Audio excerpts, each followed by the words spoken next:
Un dimanche matin, paresseux s'installe dans la maison de Jacques et Mireille. Le soleil entre doucement par la fenêtre du salon, caressant le canapé où Jacques est déjà installé depuis 8 heures du matin. Télécommande dans une main, tasse de café dans l'autre, il savoure le silence avant la bataille du ménage hebdomadaire. Dans la cuisine, Mireille se bat avec la poêle qui refuse de rester droite sur la cuisinière. Elle grogne, peste, et finit par lancer un regard noir vers le salon. « Jacques, tu comptes rester planté là toute la journée ? » « Je ne suis pas planté, je suis enraciné, corrige-t-il, sans détourner les yeux de la télévision. Enraciné dans le canapé, tu veux dire ? On dirait que tu fais partie du décor. C'est le concept, chérie. Moi, je suis la touche humaine du mobilier. » Mireille lève les yeux au ciel. Chaque dimanche, la même scène se répète. Elle veut que tout brille, il veut que rien ne bouge. Elle ramasse une paire de chaussettes roulées au pied du canapé. Et ça, c'est une œuvre d'art peut-être ? Non. C'est du rangement stratégique. Stratégique ? Oui. Si je les laisse là, je sais exactement où elles sont. Et moi, je sais exactement pourquoi j'ai mal à la tête. Elle soupire et continue son balai autour du salon. Jacques, impassible, change de chaîne. Tu pourrais au moins m'aider un peu. Je t'aide moralement. Moralement ? Oui. Je t'encourage à persévérer dans ta passion du ménage. Mireille s'arrête net, les mains sur les hanches. Tu sais quoi ? Si tu continues comme ça, je vais devenir une tornade. Jacques lève un sourcil amusé. Une tornade ? Oui, une tornade ménagère. Tu verras, tout va voler ici. Tant que ce n'est pas moi, tout va bien. Elle lui lance un regard qui veut tout dire. Jacques sent une légère brise d'avertissement dans l'air, comme un pressentiment. Il change de sujet maladroitement. Dis, tu veux un café ? Non, je veux une maison propre. Ah, dommage. Le café, je maîtrise mieux. Elle croise les bras et se met à fredonner, signe évident qu'elle bouillonne intérieurement. Le chat, prudent, se réfugie sous la table. Même la télévision baisse le volume d'elle-même, comme si elle sentait que la tempête approche. Jacques, lui, essaie de se convaincre que tout ira bien. Il attrape un coussin, s'installe plus confortablement, et murmure pour lui-même. Ce n'est qu'un petit vent de ménage, rien de grave. Mais Mireille réapparaît soudain avec un balai flambant neuf, l'air déterminé. Tu sais, Jacques, les tornades, ça commence toujours par un petit courant d'air.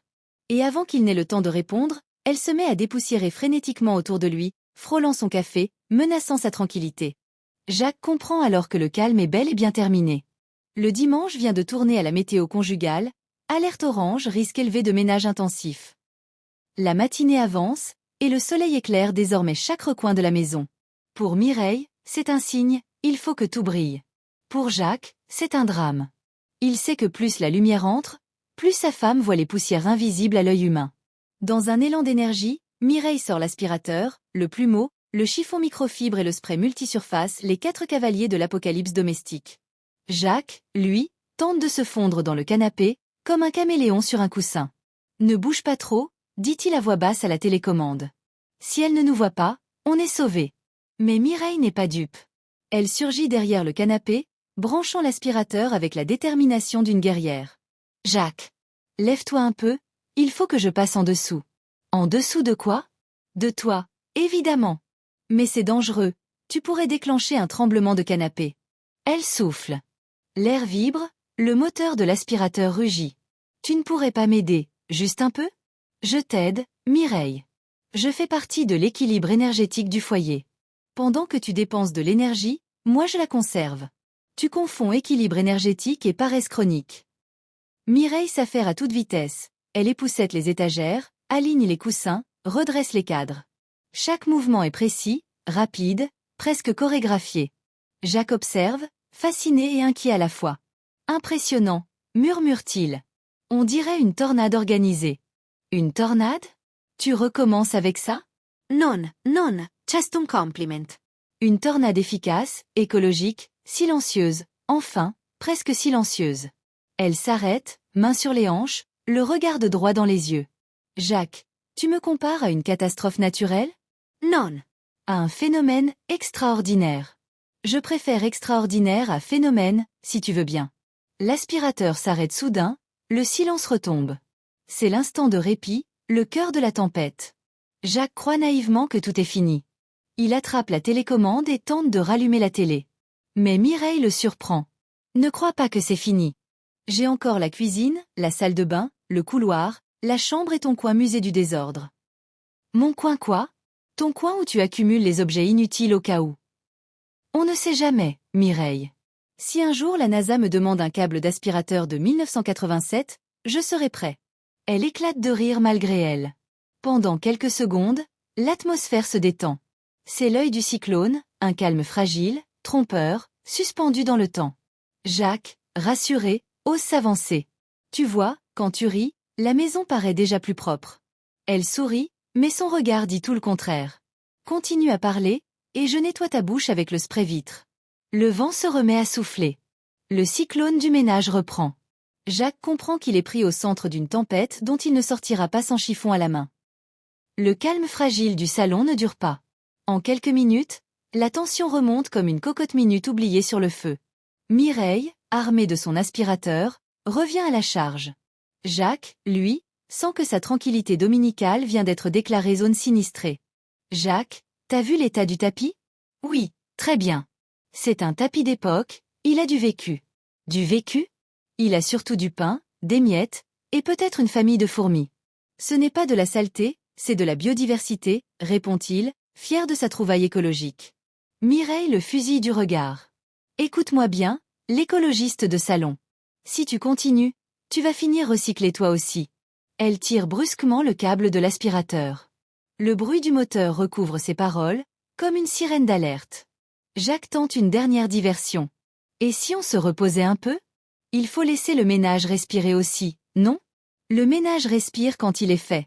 Oui, mais tu devrais te ménager, justement. Cette phrase, c'est la goutte d'eau. Mireille se fige, les yeux plissés. Répète un peu. Je disais tu devrais te ménager. Ma tornade per fre. Ma quoi? Ma tornade. Charmante. Charmanti? Tu crois que je suis charmante quand je crie? Disons que tu as une puissance naturelle. Jacques, tu veux dire que je détruis tout? Non, non, je veux dire que tu transformes tout, radicalement. Mais c'est trop tard. L'énergie accumulée explose. Mireille se met à ranger, dépoussiérer, déplacer les meubles avec une rapidité fulgurante. Tiens, le canapé sera mieux là. Mais Mireille, je suis dessus. Justement, bouge avec. Jacques, pris de panique, lève les jambes pour éviter le balai. Le coussin du canapé vole, la table basse se déplace de 30 cm, et même le chat d'étal à toute vitesse, queue en l'air. Mireille, tu pourrais me prévenir avant de déplacer un mur. Siete perviens, tu te queixis. C'est faux. Je me repli stragiament. Elle continue à tempêter, les cheveux en bataille, la sueur au front. Regarde cette poussière, on dirait que tu vis dans un grenier. Mais c'est du charme, Mireille, du charme rustique. Du charme. Si la poussière était du charme, tu serais un séducteur international. Jacques tente une dernière manœuvre de paix. Il s'approche doucement, saisit son balai, et déclare solennellement. D'accord, ma tornade, j'abdique. Montre-moi où frapper, ou balayer. Elle s'arrête un instant, surprise. Tu veux participer? Oui, avant que la maison ne me renie. Le silence se fait. Le moteur de l'aspirateur s'éteint. Le vent retombe. Jacques croit le danger écarté. Mais Mireille, souriante, lui tend un chiffon. Très bien. Tu commences par les vitres. Et si tu fais briller, je t'élève au rang de cyclone adjoint. Il soupire, chiffon en main, prêt pour la bataille. Le ménage n'a jamais été aussi dangereux, ni aussi drôle.